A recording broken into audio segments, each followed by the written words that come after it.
पहले हुमायूं कबीर पर एक्शन और अब क्या यूसुफ पठान को पार्टी से ममता निकालेंगी? आज सुलगता सवाल में सबसे बड़ा सवाल यही होगा। सवाल तो और भी पूछेंगे कि क्या जैसे हुमायूं कबीर बाबरी पर बयान देकर फंसे हैं, क्या यूसुफ पठान मस्जिद के सामने फोटो खिंचवाकर अब बुरे फंसे हैं? क्योंकि यूसुफ पठान का एक बयान भी सामने आया है जिससे काफी हलचल बंगाल में बढ़ गई है। नमस्कार, कैपिटल टीवी का खास शो सुलगता सवाल देख रहे हैं आप। मैं हूं आपके साथ हरीश भारद्वाज। हुमायूं कबीर को टीएमसी ने निलंबित कर दिया। टीएमसी द्वारा हुमायूं कबीर के खिलाफ लिए गए एक्शन को पार्टी के बहरामपुर से सांसद यूसुफ पठान ने सही बताया। ऐसे में सवाल है कि क्या अब यूसुफ पठान पर भी तगड़ी कार्रवाई होगी, क्योंकि उन्होंने भी एक मस्जिद पर जिस पर विवाद चल रहा है उस पर बयान भी दिया और तस्वीरें भी खिंचाई, और आज राज्यसभा के अंदर यूसुफ पठान का इस मामले में नाम भी लिया गया, जिसके बाद कई सवाल सुलग रहे हैं कि क्या यूसुफ पठान टीएमसी से होंगे बाहर? क्यों मस्जिद विवाद में कूदे पठान? ममता क्यों ले रही अब मुस्लिमों पर एक्शन? क्या ममता को हिंदू हराने का काम करेंगे? क्या ममता ने चुनाव से पहले बदली रणनीति? हुमायूं कबीर को टीएमसी ने निलंबित कर दिया। टीएमसी द्वारा हुमायूं कबीर के खिलाफ लिए गए एक्शन को पार्टी के बहरामपुर से सांसद यूसुफ पठान ने सही करार दिया। उन्होंने मुर्शिदाबाद में आयोजित रैली के बाद मीडिया से बात करते हुए कहा कि दीदी ने स्पष्ट कर दिया है कि वो समाज को विभाजित करने वालों को बर्दाश्त नहीं करेंगी। ऐसे में यूसुफ पर ही सवाल उठने लगे हैं, क्योंकि पिछले दिनों उनकी एक तस्वीर सामने आई थी जिसको लेकर आज राज्यसभा में सवाल भी पूछा गया कि क्या यूसुफ पठान समाज को विभाजित करने वाली तस्वीर पेश कर रहे हैं। जिसके बाद सवाल है कि क्या अब पठान पर भी एक्शन होगा, क्योंकि वो पश्चिम बंगाल के मालदा की अदीना मस्जिद पहुंचे थे जिसे हिंदू पक्ष मंदिर बताता है। और अब सवाल है कि क्या यूसुफ पठान समाज को विभाजित करने वाली तस्वीर ही पेश कर रहे थे और अब उन पर तगड़ा एक्शन होगा। दरअसल तृणमूल कांग्रेस के सांसद और पूर्व क्रिकेटर यूसुफ पठान ने मालदा की प्राचीन मस्जिद की अपनी यात्रा की कई तस्वीरें पोस्ट की थीं, जिससे पश्चिम बंगाल में राजनीतिक तूफान आ गया था। और अब आज इसी तस्वीरों को राज्यसभा के अंदर बीजेपी सांसद ने दिखाने का काम किया और सवाल भी उठाने का काम किया। इसलिए यूसुफ पठान पर यह सवाल उठा कि क्या अब यूसुफ पठान पर ममता बनर्जी कोई बड़ा एक्शन लेने वाली है। दरअसल पिछले दिनों यूसुफ पठान ने मस्जिद में क्लिक की गई तस्वीरें पोस्ट करते हुए लिखा था, पश्चिम बंगाल के मालदा में स्थित अदीना मस्जिद एक ऐतिहासिक मस्जिद है जिसका निर्माण 14वीं शताब्दी में इलियास शाही वंश के दूसरे शासक सुल्तान सिकंदर शाह ने करवाया था। 1373 से 1375 ईस्वी में निर्मित यह अपने समय में भारतीय उपमहाद्वीप की सबसे बड़ी मस्जिद थी, जो इस क्षेत्र की स्थापत्य कला की भव्यता को दर्शाती है। ऐसी मस्जिदें देश का गौरव बढ़ाती हैं, और ये लिखने के बाद ही विवाद काफी बढ़ गया था। बीजेपी ने बताया था आदिनाथ मंदिर। पश्चिम बंगाल बीजेपी ने तृणमूल कांग्रेस सांसद के सोशल मीडिया पोस्ट पर प्रतिक्रिया देते हुए मस्जिद को आदिनाथ मंदिर बताया था। बता दें कि ऐतिहासिक अदीना मस्जिद का निर्माण 1300 के दशक में बंगाल सल्तनत के दौरान सिकंदर शाह ने करवाया था, जो खुद भी इसी मस्जिद में दफन है। इस मस्जिद के डिजाइन में बंगाली, अरब और फारसी शैली की वास्तुकला का समावेश है, और इसकी विशाल वास्तुकला दमिश्क की उम्मयद मस्जिद से मिलती जुलती है, जो कि मुस्लिम समाज बताता है, लेकिन हिंदू पक्ष इसे मंदिर बताता है। वहीं पिछले साल कुछ हिंदू पुजारियों ने अदीना मस्जिद के अंदर अनुष्ठान आयोजित किए थे और दावा किया था कि उन्होंने इसकी वास्तुकला में कुछ हिंदू देवताओं को देखा है। बंगाल में कई पुजारियों और हिंदू समूहों ने यह दावा किया था कि यह मस्जिद एक हिंदू मंदिर के ऊपर बनाई गई थी। तो आखिर इसे मस्जिद होने का दावा यूसुफ पठान कैसे कर सकते हैं? और आज ठीक इसी बात को राज्यसभा में भी उठाया गया।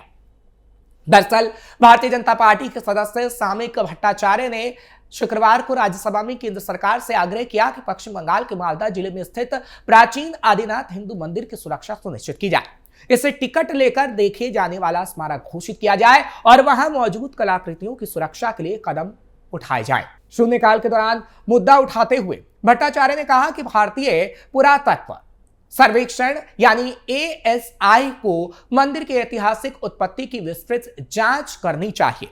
मंदिर में गणेश प्रतिमा, शिवलिंग, लक्ष्मी प्रतिमा समेत अन्य धरोहरें हैं। उन्होंने कहा कि हम सरकार से आग्रह करते हैं कि मालदा के आदिनाथ मंदिर को संरक्षित किया जाए और इसे टिकट लेकर देखे जाने वाला स्मारक घोषित कर दिया जाए। पश्चिम बंगाल से राज्यसभा सदस्य और प्रदेश बीजेपी अध्यक्ष भट्टाचार्य ने आरोप लगाया कि कुछ लोग इसे मस्जिद बताने की कोशिश कर रहे हैं, जबकि वहां से पूर्व स्थित हिंदू मूर्तियों के अवशेष पाए गए हैं, इसलिए उचित अध्ययन आवश्यक है। उन्होंने यह भी आरोप लगाया कि शब-ए बारात के अवसर पर कुछ असामाजिक तत्वों ने मंदिर पर पथराव तक किया और कहा कि ऐसे प्रयास अब बर्दाश्त नहीं किए जाएंगे। हम अपने इतिहास और सांस्कृतिक धरोहर को मिटने नहीं देंगे। यह लड़ाई देश की सांस्कृतिक विरासत की रक्षा की लड़ाई है। भट्टाचार्य ने बताया कि जीतू संथाल ने मालदा जिले के पंडुआ में स्थित इस मंदिर स्थल को पुनर्स्थापित करने के लिए संघर्ष किया था। भट्टाचार्य ने कहा कि 1865 से 67 के दौरान मालदा के कलेक्टर ने उपलब्ध साक्ष्यों का दस्तावेजीकरण किया था, जो इस स्थल के हिंदू मंदिर होने का संकेत देते हैं। तृणमूल कांग्रेस के एक नेता की मुर्शिदाबाद में बाबरी मस्जिद बनाने की हालिया घोषणा का भी उल्लेख करते हुए भट्टाचार्य ने कहा कि ऐसा कोई कदम ना तो उठाया जा सकता है और ना ही इसकी अनुमति दी जाएगी। वहीं आदिनाथ मंदिर को लेकर यूसुफ पठान पर सवाल उठाया गया कि यूसुफ पठान ने जो तस्वीरें खिंचाई और उसके बारे में जो व्याख्यान किया वो बिल्कुल गलत था। पहले यूसुफ पठान को इतिहास जान लेना चाहिए था, उसके बाद तस्वीरें पोस्ट करनी चाहिए थी। क्या कहते हैं ऐतिहासिक और पुरातात्विक साक्ष्य? ऐतिहासिक और पुरातात्विक साक्ष्य बताते हैं कि इस मस्जिद का निर्माण पहले से मौजूद हिंदू धार्मिक संरचनाओं को तोड़कर उनके पत्थरों और सामग्री से किया गया था। ये मंदिर पाल सेन काल यानी 8वीं से 12वीं सदी के थे। मूर्ति और मूर्तिकाल से जुड़े अवशेषों से यह भी संकेत मिलता है कि जहां आज अदीना मस्जिद खड़ी है, वहां पहले भगवान शिव को समर्पित एक मंदिर था, जिसे आदिनाथ मंदिर कहा जाता था। आदिनाथ शिव का एक प्राचीन रूप है। इस मंदिर परिसर में भगवान विष्णु का एक मंदिर भी था। इतिहासकारों का यह भी मानना है कि आज अदीना मस्जिद के भीतर जो मिंबर है वो किसी पुराने मंदिर के काले पत्थर से बने दरवाजे को तोड़कर बनाया गया था। अदीना मस्जिद की दीवारों, दरवाजों, मेहराबों और नमाज के स्थानों पर टेराकोटा और पत्थर की नक्काशी देखने को मिलती है, जिनमें भगवान शिव और गणेश जैसे हिंदू देवी देवताओं की आकृतियां बनी हुई हैं। इसके अलावा वहां फूलों की आकृति, चैत्र मेहराबें, कीर्तिमुख यानी मुखाकृति वाला मुखौटा, मोतियों की माला, घुंघरू और घंटियों की जंजीरें जैसी कलाकृतियां भी मौजूद हैं।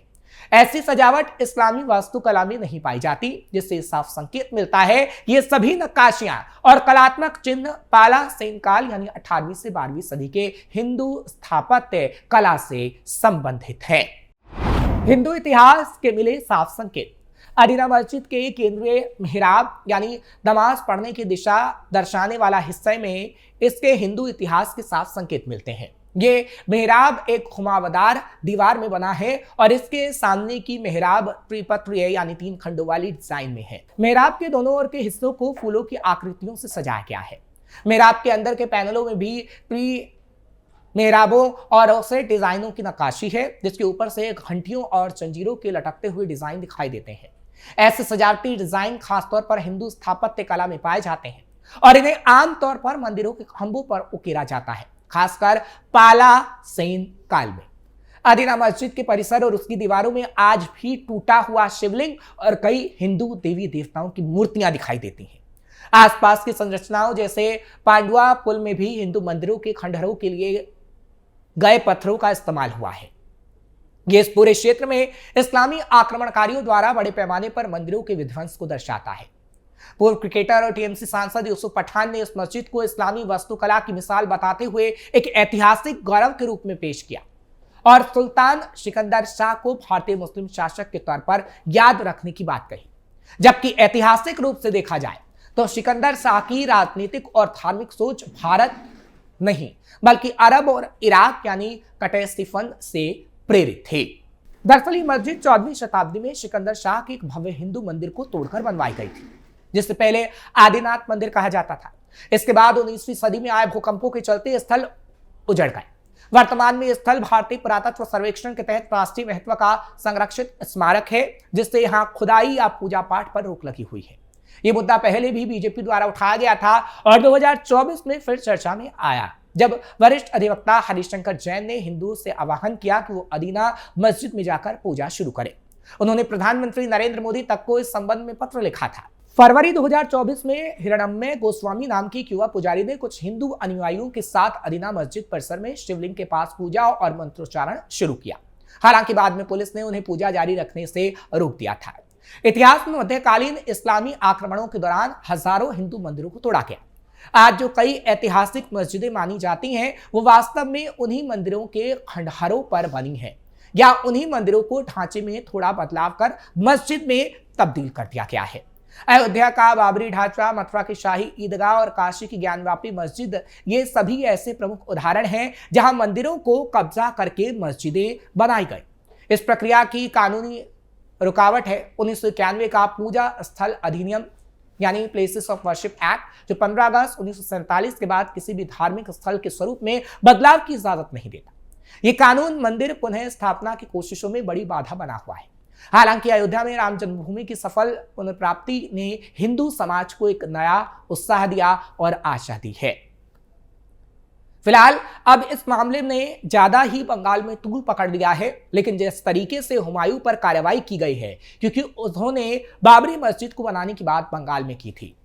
अब ऐसे ही जब यूसुफ पठान को लेकर खबरें सामने आई कि यूसुफ पठान ने उस मस्जिद के पास जाकर तस्वीरें शेयर की, और जब शुक्रवार को यह मामला राज्यसभा के अंदर उठा, तो सवाल तो पूछे जाएंगे और सवाल सुलगेंगे कि क्या अब ममता यूसुफ पठान पर भी कोई बड़ी कार्रवाई करेंगी।